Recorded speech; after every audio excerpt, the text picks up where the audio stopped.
I'm king. Cash, I make it rain. Truth is, it's just paper from the trees. Don't let them tell you nothing different. Well, you probably lose so to get it. So we finally landed. We are at the Miami Hotel. It's a vibe, and this is what it looks like.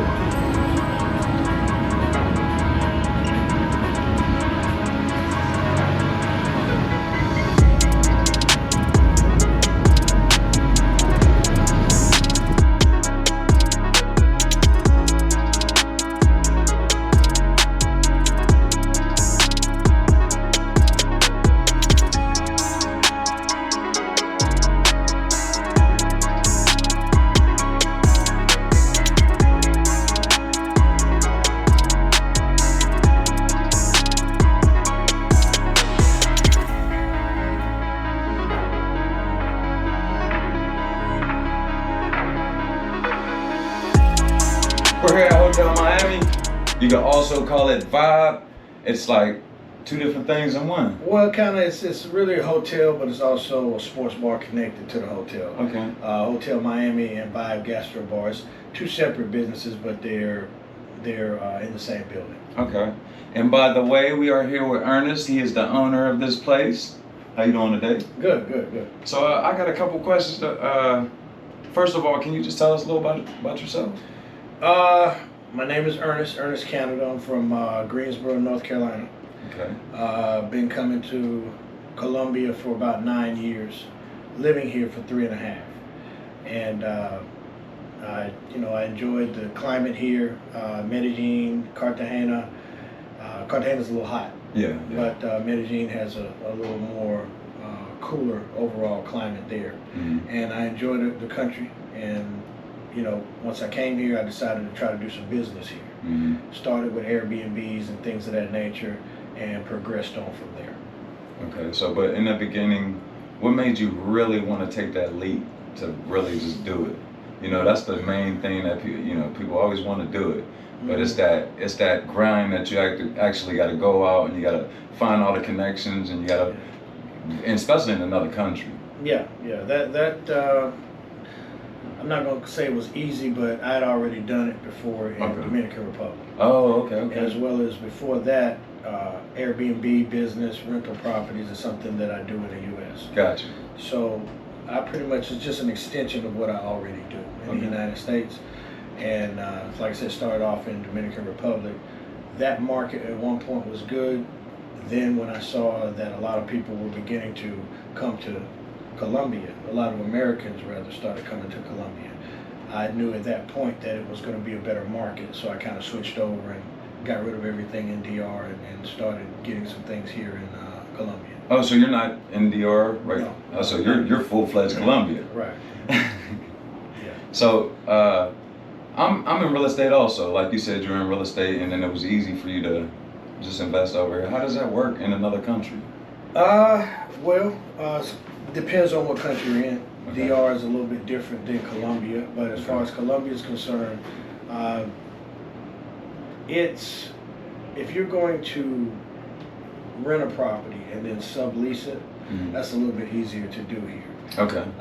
When you start talking about making a purchase, that's a little more complicated because you're going to have the cash. They're not going to loan you money for a property here because you don't have any track record in their country. There's no income in their country, and they don't utilize your income in the United States to verify that. That's a perfect segue to me asking you the next question. With the money being worth less than ours, how is it profitable? Like, how's it? You basically convert the money. Your conversion over whatever that rate, it fluctuates at times. Sometimes that could be an advantage for us. Okay. For example, about a year ago, the exchange rate was 5 to 1. It was actually 5.2 to 1.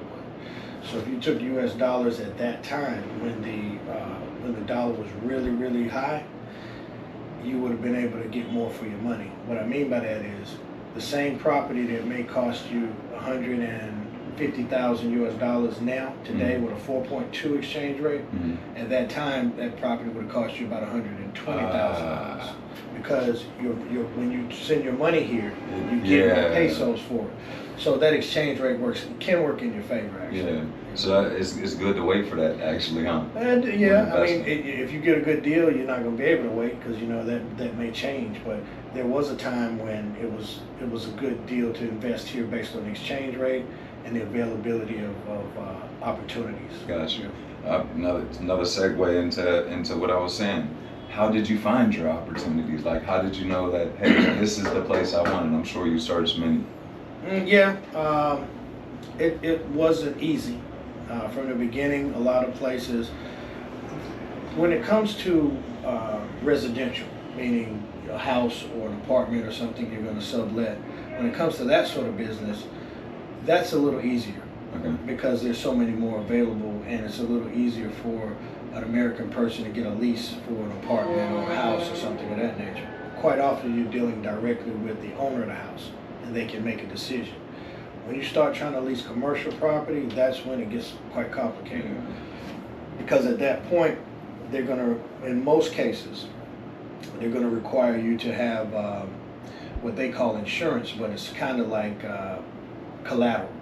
And the collateral you have to have is someone who has income in Colombia. So a person that doesn't have income can't qualify generally for commercial property because they have no record of showing your income in Colombia, how you're going to pay for it. Gotcha. So the next thing that you would be able to have to try to find is a property where the owner represents their own property. If you go through these agencies, then you're going to have to get approved. The owner may not take you through that. The owner may say, hey, give me 3, 4, 5 months up front and I'll take a chance on you or something like that. And that's kind of how I got my foot in the door. Okay. Dealing directly with owners. Okay. So now that you're the owner, what are the pros and cons of being a business owner? Well, it's tough. I'll say that. First of all, I don't really recommend a person who's not already in business in the States and has experience. If you don't have experience in whatever business you're trying to do, I don't recommend going to a foreign country for your first entrepreneurial venture. You know, because there's so many different things you're going to run into that you may not be prepared for. But myself, being a business owner all my life, and in the United States having restaurants, bars, real estate, as far as apartment rentals and things like that, everything that I've done here has been related to what I already did in the U.S. So if you don't have that experience, my suggestion is to get some experience before you go into a different country and try to do business. Yeah, he makes it look easy, but you might definitely want to do your research and understand that you need the connections, the network. Definitely. Yeah, to get it done. I heard that you get a citizenship when you buy a property here. You don't get a citizenship. What you actually get, you get a, it's not called a citizenship, it's more like a permanent residency. What that means that you have like a permanent visa. Oh, okay. You don't have to continue to get a visa every year and that sort of thing because you own property of a certain value. I think that value right now is about $150,000 US. Okay. So if you buy an apartment that's less than 100 grand, it doesn't qualify to be able to do that. Plus you have to go about doing it a certain way. Your money has to go through their banks. You can't just send money here and make cash purchases. And let's say if you got somebody who also lives in the States and you buy their property, if their money never goes through Colombia, it doesn't qualify as being a purchased property here in Colombia. No, that's a gem right there. That's a good gem you just gave to people. So what is the process for that? Do they just give it to you? Do you apply for it? Is it fast, slower? In terms of what? You purchased a property and then your visa. Does it take a while to get it? No, it's not a long process. It depends on who you're working with. My suggestion with that would be to get someone also that speaks your language, bilingual person, a lawyer that's bilingual, and that has experience in doing real estate. And then that way you can make sure everything is covered, because they don't have the same process that we have in the States. For example, even the value of the properties. You know, we have the listings which show what property sold for, and we have ways to kind of do some sort of evaluation, appraisals and things of that nature. They don't do any of that here. Oh, wow. No, it's nothing like that. So everything is just based on what they're selling it for. And they may be comparing it to something else, but there's no MLS or nothing like that over here. Wow, that's different. So people would call you an entrepreneur. I'm gonna go ahead and call you a mogul. Okay, all right. You got another place in Medellin. Yes, I have another Vibe GASTROBAR in Medellin. Yes. Where is that located at? It's in the neighborhood called Poblado, but it's in a barrio within Poblado called Manila.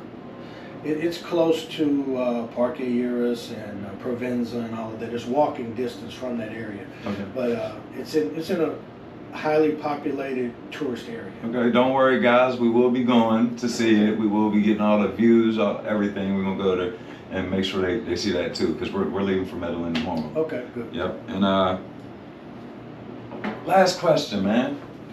Who you got cooking back there, Aunt Jemima?